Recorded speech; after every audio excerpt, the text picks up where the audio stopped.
The second half of the 20th century, the public has been kept in the dark on massive unidentified terrestrial organisms as the worldwide governments continue to sweep their existence and incursions under the rug. This was to change when in 2000, a discovery in the Russian Arctic led to the awakening of two massive superorganisms which eventually made their way to downtown Tokyo, Japan. The catastrophe, later described as the 4-4 incident, sparked both debate and outrage, as many would condemn the actions of their governments for not disclosing the existence of mutos sooner.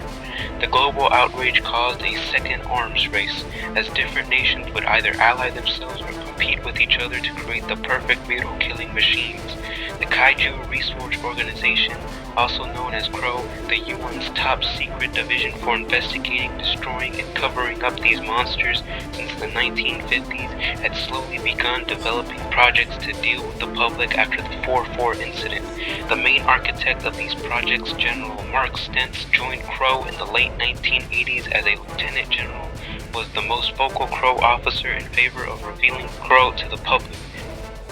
However, after Stentz's recovery projects were hijacked by Thalassalavian terrorists committed to the arms race paranoia in 2005, he was placed onto a lengthy trial which culminated in his demotion in 2009. Demoted to Colonel, Stentz would later leave K.R.O after his service was up in 2010. In his place, Jonathan Saul Holt was promoted as head director of K.R.O, who ultimately fulfilled Stentz's mission by announcing K.R.O as a public agency at the end of 2011.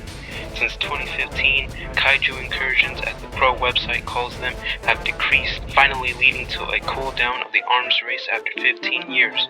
K.R.O still continues to work behind the scenes to make sure disasters such as the 4-4 incident, the 2005 Hawaii attacks, and the Otachi Incursions of 2007 and 8 never happen again.